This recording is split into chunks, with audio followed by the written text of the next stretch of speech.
Hey everybody, it's Friday, April 18th. Hope you guys are having a pretty great day and want to thank you for tuning in. Today we're going to speak with Tim Conley, a marketing and advertising genius and podcasting extraordinaire, to learn a little bit from his experiences. Hope you guys enjoy. Hey guys, welcome to the Business and Bootstrapping podcast, where we believe in busting your ass and bootstrapping your startup to build the business and life of your dreams.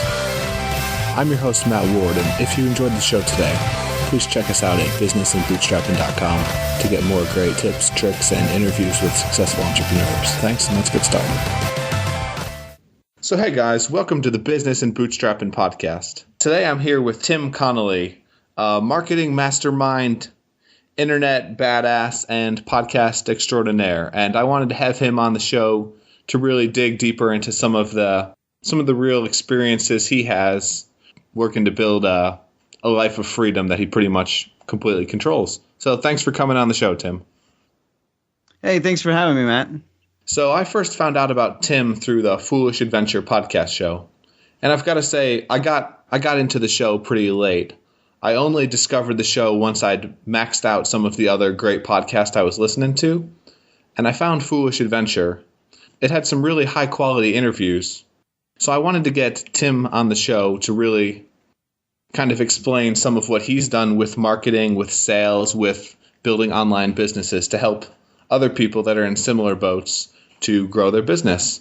So Tim, would you mind telling us just a little bit more about yourself, and then we'll go deeper into that? Okay, the short version is I failed horribly in the first .com era. I had a startup and we went upwards and rapidly came down in the crash. So around 2000, we were struggling, and I ended up getting into consulting with a bunch of other companies. They kind of looked at me and said, hey, you failed horribly. Can you show us what not to do in our business so we can survive? And that was my first consulting gigs. And I was doing that to hustle. I needed to pay the bills. My startup was dead, and I got into doing what I knew how to do so that I could just pay the rent. And that launched me into this whole career of helping other companies for the last 14 plus years. I think that's so crazy how it works for entrepreneurs. There's some catastrophic or life-changing event, and they just need to go. They jump and completely change the direction and course of their lives. It looks like you were working on a custom furniture and cabinets business, and you were trying to build that in the beginning eras of the internet. Well, that was the first web page. I was almost going to call it a website, but it wasn't ever that sophisticated. Very first web page I ever created for a business was the cabinetry and furniture making business that I had, that I was partnered with my dad, and he and I started making furniture and cabinetry, and that got me into designing. I was taking architecture at the time, so they got me into designing add-ons to houses and doing stuff inside, like kitchens, complete remodels of kitchens and stuff, and building furniture for companies and private residences and stuff. So that was, you could almost call that my very first internet venture. It was an offline business, but I started the web page in, was that 1995, 96? I forget. It's been so long. But somewhere in late 95, early 96, I built that web page. But that wasn't my startup. My startup was founded in 98, and it was an international tourism company. My buddy and I, we loved traveling the world. We loved seeing parts of the world that tour companies never visited. And we were going to create this amazing experience for people, and I think it would have been awesome to run these tours, but we never got anything going. We sucked badly at getting customers, to the point of, in the year and a half of building that company, we got 0 customers. We just assumed we'll write our business plan on a napkin, just like every other 20-something at that time, and make a ton of money when venture capitalists come throwing millions of dollars at us. Sounds just like the internet bubble. Everyone kind of going out there with their life-changing, altering idea. But of course, you don't need customers for it. You just need the idea. You're right. Exactly. What were some of the places you guys were looking at bringing people to? Sri Lanka, Kenya, Cyprus. Let's see. There was one place in South America. I can't remember which one it was because it's been so long. We essentially had 9 guides in 9 different places in the world. And I was even going to give some guided tours of Sri Lanka, one of my favorite places on the planet. And so we had these 9 different guides plus me and my co-founder. And we were going to just we had this grand idea. And so we already had everything set up. We spent all of our time setting up the entire company except for the sales part. So you built all the back end, you built everything necessary, but just getting the customers was kind of that foregone conclusion that most entrepreneurs have. Oh yeah, they would flock to our door. Yeah, the build it and they will come idea. Yeah. Oh no, not even just come. They would like trample us because we would be so amazing. All roads lead to Rome. So one of the things I kind of wanted to get into, just from the podcast episodes I've heard that you've had on Foolish, and I haven't actually listened to Marketing for Founders, both of which will be in the show notes. I wanted to go a little bit deeper into actually you outside of the internet. So you said you worked on a cabinetry business with your dad. I know a lot of times when people visualize internet entrepreneurs, they never think about the people outside of what they're doing, the skills they have. They think of some nerdy guy on a laptop. Well, what do you like to do outside of just working on marketing and helping people to grow their business and take it to the next level? Who is Tim Conley, essentially? Now I kind of do that for fun, too. I've kind of grown into that. It's been one of my favorite hobbies as well as what I do for a living. But to just chill out, I hop on my motorcycle and take off for hours on end, and sometimes states on end. Traveling, like last summer, I traveled the western states on my motorcycle, taking my one-man tent and some gear and loaded it up and went camping through Utah and Idaho and stuff like that. And also traveling the world. I take at least 1 month every year and just go somewhere overseas and hang out in that place for a month. Yeah, that's how I relax. That sounds pretty amazing. I love the idea of traveling, building your internet business so that regardless of where you are in the world, you can work on it, enjoy other cultures, other people. And it's really one of the themes that I've seen with interviewing other entrepreneurs and then friends that I have and my own personal experiences working abroad in Germany. Just when you go somewhere else and plug yourself into a new system, a new culture, your mind it expands. You're able to see new ideas, new creations. What would you say with your traveling that some of the things that you've really observed on the road that you've learned and have helped you grow your business? That what I think is the right way to do something it turns out to just be one way to do something. Culture shock. I used to suffer big time from culture shock. And I'm not going to define it here, but when I would go someplace, I'd be like, why do they do it that way?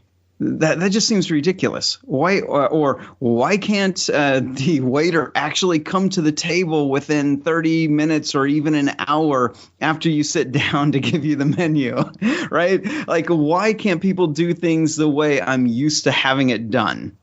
And once you get out of your head and really step outside your culture and accept the fact that the way things are done at home and the conveniences that you're used to at home and all that are just they're not right or wrong. They're not better or best.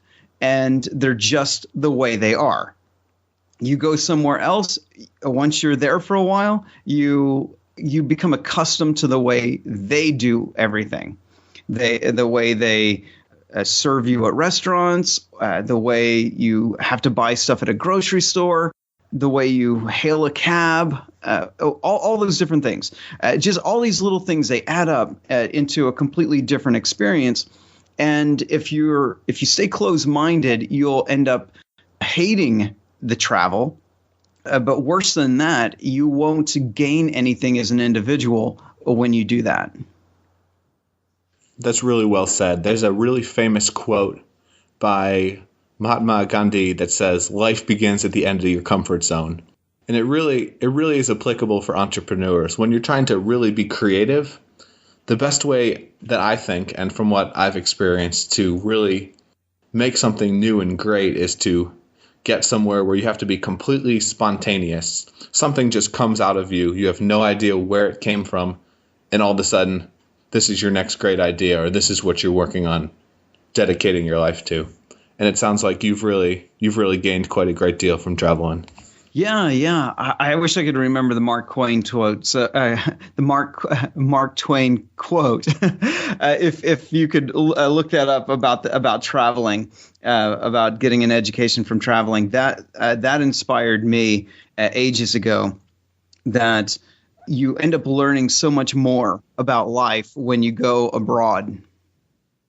I completely agree. Just the fact of getting somewhere new and changing your surroundings seems to change your personality, your outlook on life. Well, I think part of it is your neural wiring. And when you get in habits, the neurons fire, and they fire in the same place every single time. So to keep your brain fresh, to keep your creativity fresh, you have to make your brain fire different neurons and create new pathways in your brain. And you do that by having new experiences. Your brain's like, it just lights up like, oh, what's going on here? We've never experienced this before. And neurons start firing all over the place. This is something that really spurs creativity. It keeps your mind fresh, keeps you, especially as you get older. Like most people as they get older, they get set in their habits to the point of they do nothing different for years. And then they become slow mentally and sluggish, and their body starts to give up. And if you see like really vibrant people who are in their 60s, 70s, and 80s, why are they so vibrant? Because they're always doing something new. They're making their brain continue to work even as they get older. I completely agree. I think the whole philosophy of never stop learning is something that, regardless of what you're going to do in life, that's really the way to live. I think your thoughts into how the neural wiring really bring up a good point. I wasn't even thinking about this until just now, but there's the whole paradox of creativity and productivity. I've done some research into this, and basically the concept is you're most productive when you're least creative, and most creative when you're least productive. So really, in order to these experiences that you're talking about of getting yourself outside of your comfort zone, going and learning and doing new things, this is how you really take creativity into your life. Whereas on the reverse side, if you look at the patterns of neurons and how it works with working on something, if you want to be productive, you should get yourself into a certain state of mind. I'm going to work at this time on this task. I'm going to personally, I listen to classical music when I'm trying to write something, just to get the rest of the world out of your head and be completely productive and working. And it's kind of just like the paradox of balancing the two between having a set routine to get certain things done and then completely exposing yourself to the rest of the spectrum of life and humanity to really maximize your potential. Very cool. So one of the things that I wanted to get into with you was what your motivation behind your entrepreneurship was. I know when I was doing a little research on you, self-proclaimed lemonade stand kid that turned that into a convenience store. You really got into it. Where do you think this drive comes from? I grew up poor, like really poor. And we lived in a family of four. My dad, my mom, my older brother. We lived in this tiny trailer that we couldn't afford like a place to put it, so we lived. It was in the backyard of my grandparents, and worrying about what we were going to eat that week was an issue. And we had a television, and I could see how amazing the world was because I could see it on TV. Like, look, there is all this amazingness out there, and I wanted it. I wanted all the stuff I couldn't afford. Saturday morning cartoons, they would advertise all the sugary cereal and candy and toys, and I wanted all those things. And we had no money for that. So this was in the 70s, and they still had glass bottles. And I would go around all over the place. I'd take off as a little kid, like 6 years old, walk around my entire town looking for discarded glass bottles, which it sounds kind of weird, but back then people littered like crazy. So you could find them alongside the road. And I would walk up to the highway that cut through our town, our tiny little town, as a 6-year-old with my little wagon, and I would go along and pick up all these bottles. I'd take them to the store and cash them in for the deposit, which I think was either like 5 cents or 10 cents, which added up really fast. And I would then buy like pack of cards, trading cards, usually like Star Wars, or I would buy a kiss, which was completely taboo in my little town. These kiss stickers, the band Kiss, and I would buy those, and I would take them to my grade school, and I would break open the pack, and I would trade or sell the individual stickers and cards that came in these packs. And I would even sell that cardboard stick of gum that came with it. I broke the whole thing apart and sold everything individually. Because I found that if I paid 25 cents for a pack, then the most I could get was 30 cents with the pack completed, because all the kids would be like, man, that thing's 25 cents at the store. And so the most I could get was 30 cents. But if I broke it apart, I could take like the 10 cards that were in 8 to 10 cards that were inside of it, and I could sell those individually for 5 to 10 cents a piece. And so I'm like, I was like, this is amazing. This is the most amazing thing in the world. So I would come home from school with Matchbox cars, G.I. Joes, basically everything that I ever wanted. I traded and hustled for at the grade school. That's amazing. Did you actually the whole philosophy behind that of people purchasing, seeing that they can purchase something and they're only willing to give you 5 cents more or like 15% more on top of that. But if you split your products or services up, they actually may be much more willing to purchase that. That's pretty. Yeah, because 5 cents for one thing, that's no big deal. I can do that, right? But going 30 cents, because they tried to sell the packs for like 50 cents, and they're like, oh no, not there's no way I'm going to pay double what I would have to pay up at the store. But they would pay for an individual card. Like if someone was looking for the bounty hunter, a particular bounty hunter from Star Wars, and I had that card, I could sell that card for significantly more, sometimes as much as the entire pack would cost me. Yeah, because there's that whole possibility if you pull a pack and the pack's actually worth, one card actually outweighs the entire pack in value. Have you taken that concept of splitting up your products, splitting up your services into your further businesses in terms of selling people smaller items as opposed to a bulk discount? Well, more in doing pricing strategies. And because a lot of the stuff that I've done over time for my own businesses, as well as for my clients, we get into figuring out better pricing strategies. So if we were selling something for $1,000, what if we sold it for $110 a month? And we could still keep them for a significant amount of time. And if we could keep them longer at a monthly payment, then we could, if they just paid us the $1,000, could we make more money that way? So sometimes that works incredibly well. That's how cars are sold. Like, no one buys a car for cash anymore. Like, no one just, I guess the very wealthy do, but most people don't go to a car dealership and just plunk down the entire amount of the car. Used to, you would have to save up your money and then go buy the car. So back when Model Ts cost like $500, which that's actually a lot of money, people would have to save up the entire $500 and then go buy the Model T. And then Ford was like, hey, wonder if these people would come and buy more cars if we provided financing. And from that point, people were very suspicious of credit back then. But now we're so inundated with credit that people don't even think about it. They think in terms of monthly payments. They don't think about the price of a car anymore. They think about, can I afford the monthly payment?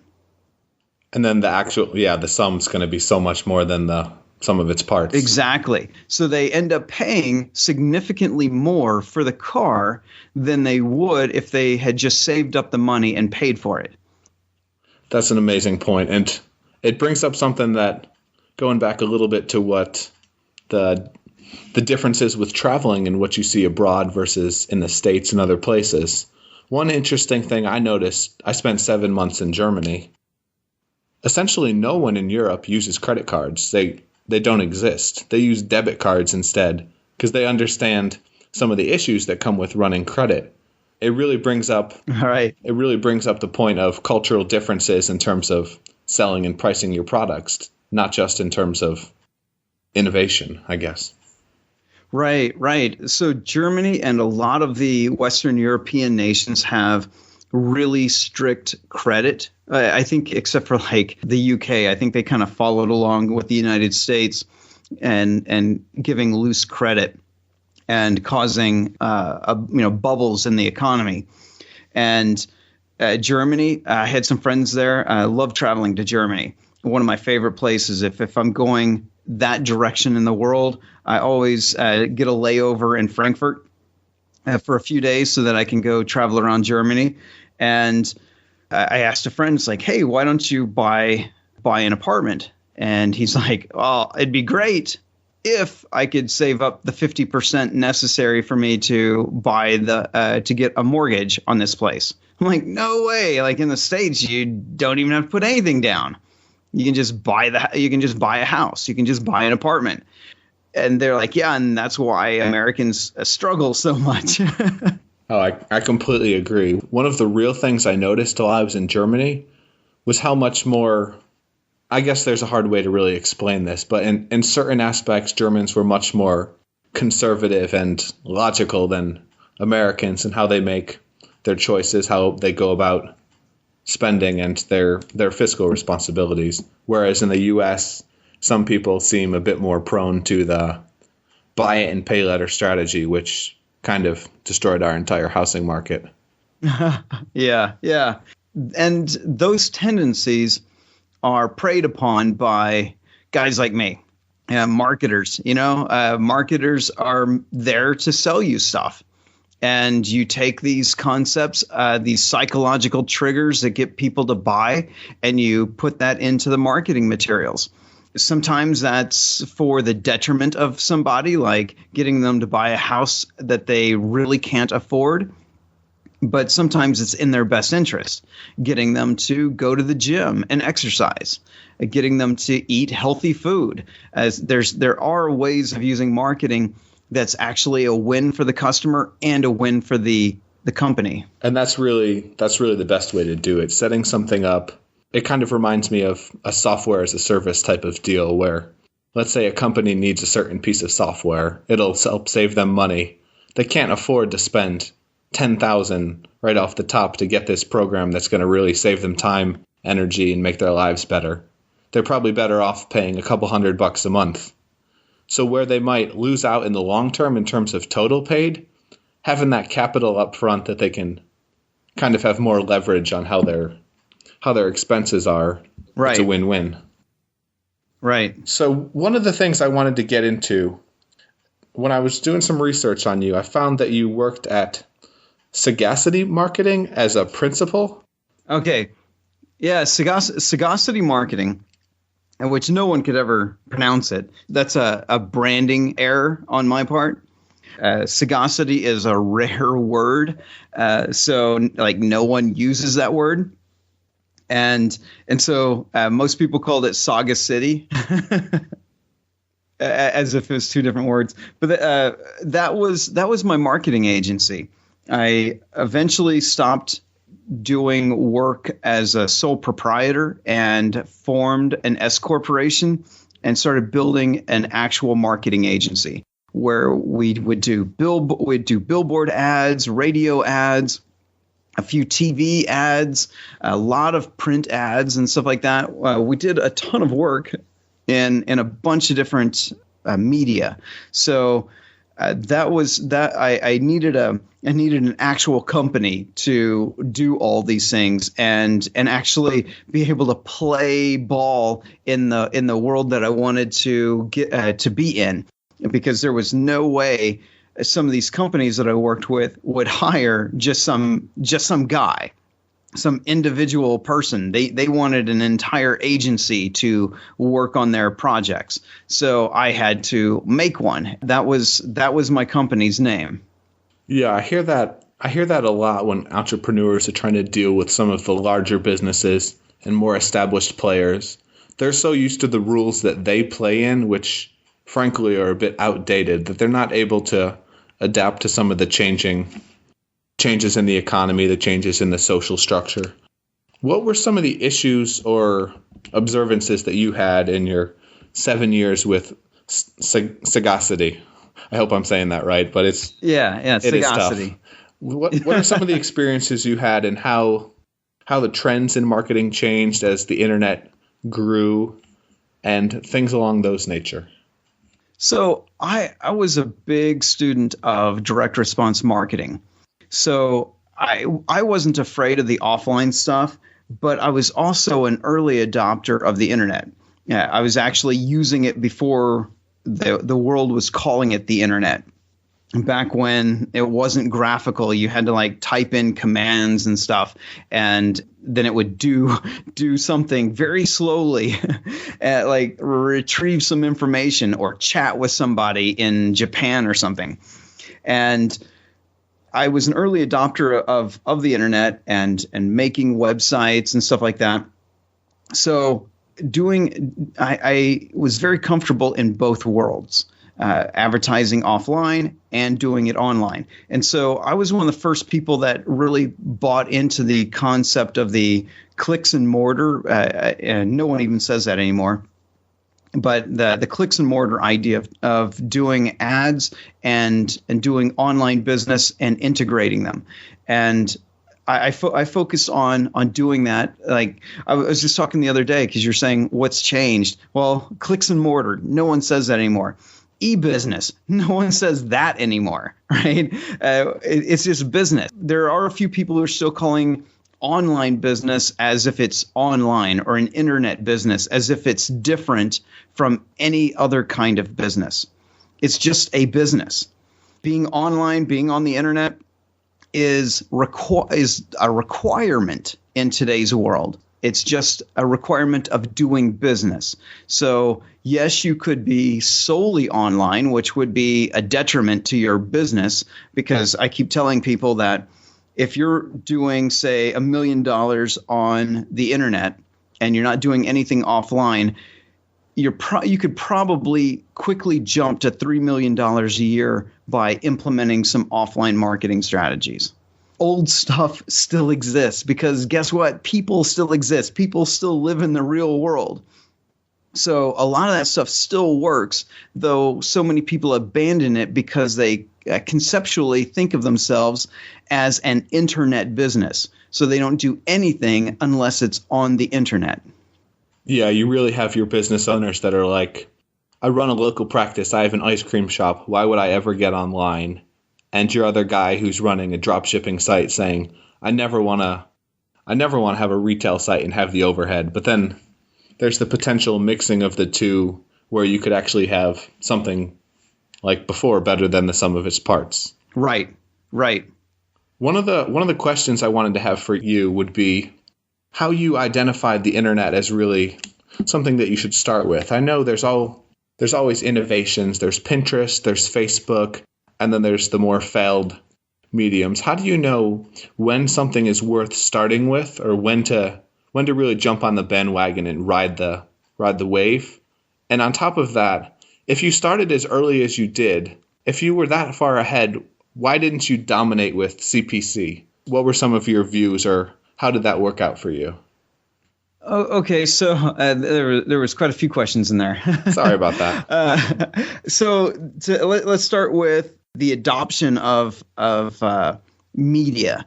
So the internet, I was kind of an early adopter to that, mostly because I hung around with a bunch of nerds, and we'd all sit around dinking around with computers and reading comic books and stuff like that. So I got in there, and when I got into marketing, my philosophy's always been about let's make money. A lot of the technologies that were coming out, especially after I had that huge failure, which really changed the way I viewed how the internet works. So when new technologies come out, I check them out when they're new, but in most cases they have almost zero economic viability for a company. And even today, with social media, all the hype around it that's been building for the last 5 years, actually the last 7 years, with the hype that's just continually built on the whole social media thing, most people don't make a dime from it. The people who are making money from social media are the people who are selling to companies that they should be using social media. The companies themselves, very few make any money. Some came into like Twitter early and figured out that they could sell from it. But once people got used to Twitter, they got tired of links being put in, links to sales pages and products being put into Twitter streams. So they completely ignored them. Same thing with Facebook. Facebook, for the most part, does not make very many companies money. A few have figured out how to spend a lot of money on Facebook and extract some customers. But for the most part, the things that you hear about using social media for are ineffective. They don't actually build your brand very well. They take a lot of your time, they take a lot of your money, and they don't give you much of a return. So being an early adopter in some technologies is basically just going to suck up some of your resources. So like a lot of these technologies, I always wait. I want to see how it's going to pan out, because I don't want to waste my money.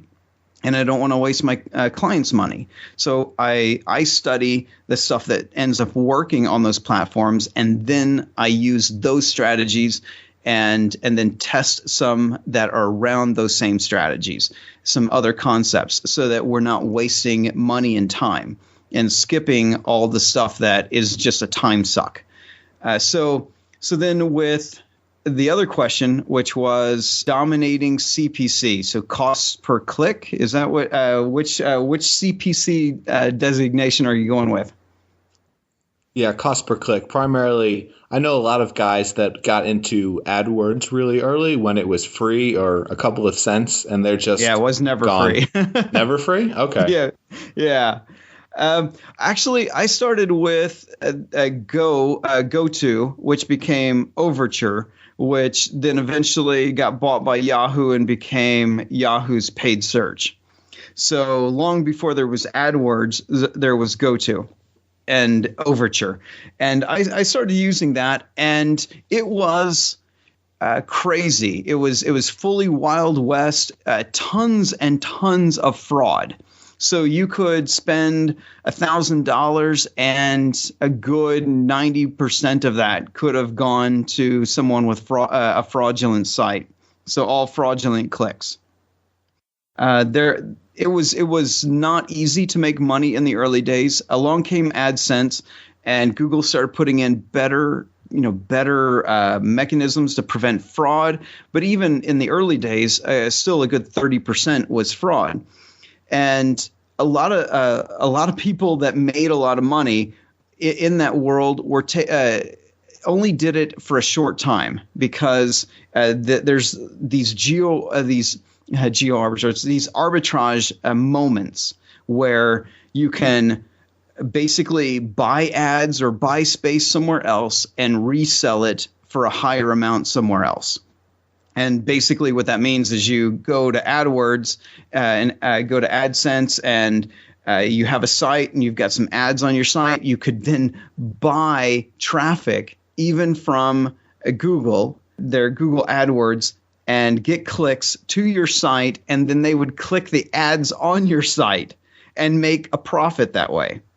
Or you could send people to these high dollar offers where it was a cost per action, where they had to either opt in, or they had to give like their full information, or they had to buy something and you could get paid.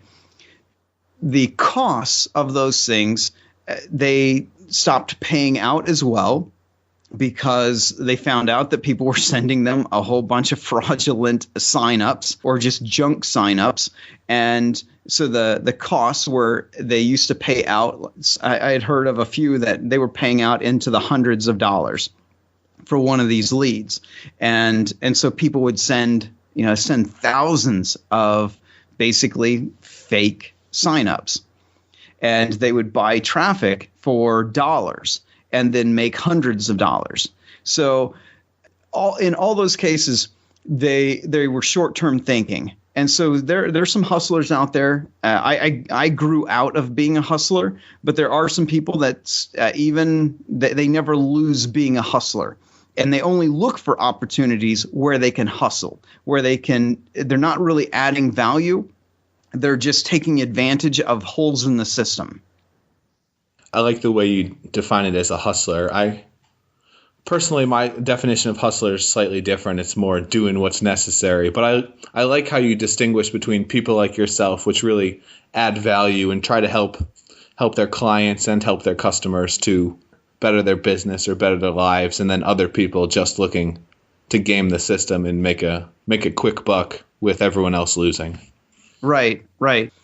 I'm not going to make a moral judgment on it. It's just that there's a lot of things in the world where there's an arbitrage moment, but those moments go away. So you always have to be looking. If you don't ever want to add value to the world, you must always be in search of the next hole in the system that you can take advantage of so that you can continue to make money.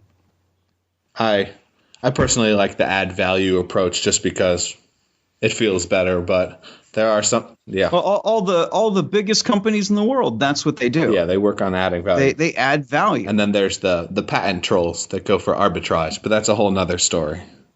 Right. That's a hole in the system, and they're going to take advantage of it until the hole gets closed. So the next question that I wanted to get to you with would be podcasting. I know you came into the podcasting game relatively early, at least in terms of my own understanding. How has podcasting, both with Foolish Adventure and Marketing for Founders, affected you personally and your businesses? Oh, so I want to address the early part that you were saying. I came in 5 years late, right? So podcasting had been around for 5 years by the time I started podcasting 4 years ago. So see, this is and the reason I bring this up is a lot of people look at what's going on and they go, "Oh, I can't go do that because I'm late to the party." All those other people, they got there before me, and so I'm going to have to compete against them, and so therefore I'm going to lose. They're all better than me, so I shouldn't even try. And I started podcasting 4 years ago, and now people look at me and go, "Wow, you've been podcasting forever. You're like one of the early guys." Like, no. I came into the party 5 years after podcasting got going. So is the importance really just to get to the party then? Yes. I like it. Personally, I started this podcast because I wanted to get great entrepreneurs like yourself, and I've got Andrew Warner, other guys that really know what they're doing, to try to learn from them and help other people. I feel like even if you don't get a lot of views to your show, which sucks for you personally with the costs you're putting into it, it's still something that you're taking. Like, there's quite a bit that I can take out of this interview just in terms of marketing that I've personally learned from you, which I think is high value enough that makes it worth my time and hopefully worth your time as well. That's something that, you asked what I got out of podcasting, and it's exactly what you said. You get access to a lot of different perspectives in a way that you would never get anywhere else.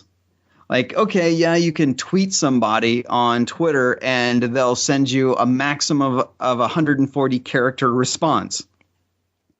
You can try to get them to do a print interview for your blog. Not going to happen. You could ask them for a guest post. Not going to happen. You ask them to get on and record a podcast. Let me interview you on my podcast. Boom, they are there, right? Yeah. You get to talk to people that would never talk to you in any other aspect unless you paid a lot of money to fly to some seminar and got a chance to talk to them face to face there. But even then, you would maybe get 5 minutes, maybe. But you can get them on a podcast and you might get them for 40 minutes, an hour. How amazing is that? It's such a great experience having Skype and really having the opportunity to try to get out and network and just learn from other people that have come before you and really have great experience in the industry. One of the questions that I wanted to, as we're kind of getting towards the end of the interview, ask you about would be, so when I initially asked you, I guess we could call it a pre-interview. Really, it was an email about what you personally had, your real specialty that you would want to share with founders and startup entrepreneurs. You said learning to sell and integrating marketing into the company culture. Could you elaborate a little bit on what you mean with making marketing a part of your company? How do you do that? Well, one is you got to feel that it's important. And so I've worked with a lot of tech companies, software dev agencies, and some bigger companies up in the Northwest that I can't say who they are, but they make things that go inside computers. And those things, they were developers. They focus on building the better mousetrap, not selling the mousetrap, just building it. And so they didn't have marketing built into the culture. And even when they would hire me to come in and do marketing campaigns for them, they fought everything I did. Oh, we're not like that here. Isn't that a little cheesy? Won't people think poorly of us? And it's like, no, they'll buy the product and then they will find out how amazing it is and love you. That's what will happen if you do the marketing. And they resisted all the things necessary to let the world know that they had an amazing product. And if you don't integrate marketing into the culture where everyone in it understands that they need to share the vision of your company with the world, then you're going to always struggle to sell your product. You mean if they build it, they won't necessarily come? Oh, they won't come. I've already experienced that one. It reminds me so much of some of the jobs I've worked in engineering where I'm working on creating creating a product and sales wants it a certain way, engineering wants to be able to have the specifications this way. And there's just such a clash between what goes into creating a product and what's necessary to sell it.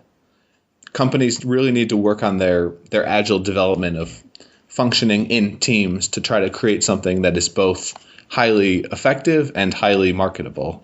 And there's just such a disconnect. Right. And if it's in the company culture of marketing and selling, then there isn't a conflict. You look at 37 Signals.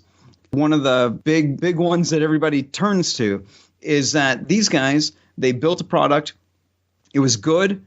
People liked using it. But the big thing was they never separated the developers from the customers, from the sales of that product. They had to see what people thought about the product. They had to see how people were purchasing the product. They had to participate in getting people to buy the product. When that is ingrained into the culture where the guy writing the code also has to be able to tell people why they should buy it, it makes the product significantly more sellable. Because then they'll look at a feature and go, wow, this would be a fun feature for me as the nerd behind the keyboard to make, but will it actually make it better for my customer? Will my customer want to even pay for this? And they start thinking about what the customer wants and not what they want to just code. I think it totally speaks to the difference between startups and big businesses. Generally, if you're in a startup, you have a pretty small team. And there's a group of guys or girls, and they're doing every single role. You're answering the phones, you're developing the product, you're selling to customers, you're marketing. You get such a better understanding by being in that small team, small company culture of every aspect of how a business is run. How would you recommend someone that's working, say, in a larger scale business in terms of trying to better incorporate some of these aspects into their company? Well, in a larger company, you have to get permission to be a smaller team. You have to get permission to get involved with the development of the product, how it's going to look, how it's going to get marketed. And a lot of companies are starting to do that, where they're starting to say, hey, if we want to innovate, we need to break out a team of people who can make and people who can market, people who can do some of the legal work, some of the people who can do all that. And we get them in a room together and let them figure it out early instead of the way we used to do it, which was someone goes off and does some market study, and then they come back and they tell someone else to make it. It gets made, and then someone else gets told to sell it. And then when they go to sell it, the legal jumps in and says, "Oh no, you can't say that." And then they go back to the drawing board, and the legal says this thing is a product hazard, so now we have to go back and remake the whole thing and fix it so it's not a product hazard anymore. And it wastes a lot of time and money. So a lot of companies are realizing this. So they said, hey, why don't we get all these decision makers into a room early so that we can figure out, well, would this legally work for our company? Can we say these things about our product? Can we make these promises? Can we build a product that will fulfill these promises? And that is probably what they'll have to do in a bigger company, is try to get permission to get all the decision makers to make the decisions early, so that later in the game, when you're going to execute, people don't pop in and go, oh, hey, stop the presses. This isn't going to work. And send everybody back to the drawing board. And it's such a hard train to stop when you're running a huge business and everything's out of line. There's all of these little linchpins that are able to destroy the process. Even though they know it's not the most efficient process, they even have this much trouble changing their momentum in terms of changing their process to create something that's leaner, more efficient, more able to pivot on command. Well, I do rant about bigger companies because they're toxic environments to human beings. They because they put people at odds inside, because the incentives for success inside big companies is different than they are in smaller companies or just for an entrepreneur. An entrepreneur cares about results because you don't eat if you don't make money. So, but in bigger companies, you can lose your job if a project doesn't succeed. So why not do everything in your power, consciously, subconsciously, to kill the project before it ever gets going, so that you never fail at the project, because it won't hinder your chances of getting a promotion. If it never launches, it can never be used against you if it doesn't work. I like that kind of heading off the army before you send them out to battle, getting ready to really fight, choose your battles, essentially. Right. So if you're lower in the structure, you have to know what the incentives are of the people above you. If you go and say, hey, look, I got this amazing idea, and here's how I would like to get it accomplished, it's got to fit with their goals. It's got, if that idea does not help them get promoted, if it has a tinge of possibly getting them fired or not gaining a promotion, not getting the year-end bonus, if there's any hint of that, they're not going to allow the project to happen. So you have to think about the needs and wants of everyone above you to make sure that they get on board and they get excited about it, or the project will never happen. It's really gaming the dynamic of human social behavior. I recently read a very famous book by Dale Carnegie, How to Win Friends and Influence People, and it's essentially exactly what you're talking about. You need to understand what other people's motivations are, and don't try to sell them based off of how it's going to help you, but gear your pitch more towards how it will help them, how it can change their lives, and you'll just experience monumentally more success. Well, you said help you, but in a lot of these cases, someone is actively trying to help the company, but the people above them don't care about that. What they care about is helping themselves. If it helps the company also, fantastic. So you have to figure out what they want. And if it aligns with helping the company, great, right? Everybody wins. But if they don't win in the process, the thing won't happen.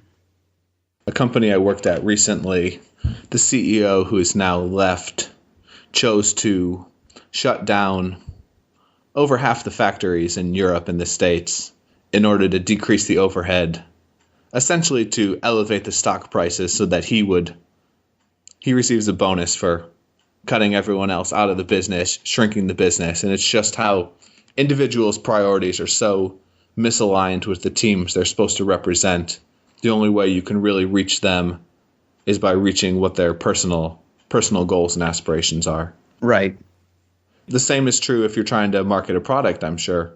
One of the issues with marketing a green product, people want to know how it's going to affect them, or how basically it will benefit their life, not necessarily how it has an effect on others. How would you best try to teach someone that's coming into entrepreneurship or starting their own business in terms of how best to connect with their customers on a more intimate level to help their products succeed? Oh gosh, learning empathy. So a lot of younger people not very empathetic because they're still focused on themselves, which isn't a bad thing. It's just it's our nature.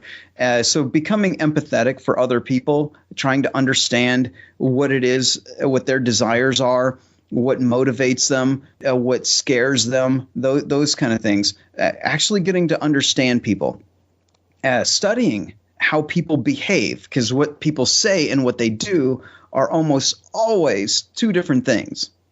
So you need to focus on people's behaviors and not on what they say. You also need to learn how to sell. Going out and experiencing sales is fantastic at learning human behavior, especially when it comes to people's choices for a product. How do they make a choice? Why do they buy this versus that? Why are you able to sell to this person but not that person? What are the things that do this, that make those decisions? And a lot of people, they're afraid of sales. They internalize it. They go, oh my gosh, I just got rejected. This person doesn't like me, when they don't buy the product. And it's like, it has absolutely nothing to do with you. Other than maybe you didn't have enough practice to be able to convince that person that the product really was a good thing for them, or something, but it's never really about you. The people don't reject you. Even like if you're doing door-to-door sales and they slam the door in your face and they yell at you and call you names for no apparent reason, has nothing to do with you. They don't even know you. So it's not about you. A lot of people are afraid to get into learning how to sell, which also hinders their ability to be entrepreneurs, because if you don't really understand why people buy things, then it's going to be very hard for you to get people to buy your product when you start your own company. Would that be your number one tip for starting entrepreneurs looking to build their business, to learn more about the art of selling, to try to get involved with their customers and address some of the fears they have in terms of actually pushing a product? No, not learn about the art of selling. Learn to sell.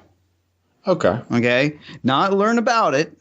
Actually learn how to sell. How to get somebody to give you money for a product or a service.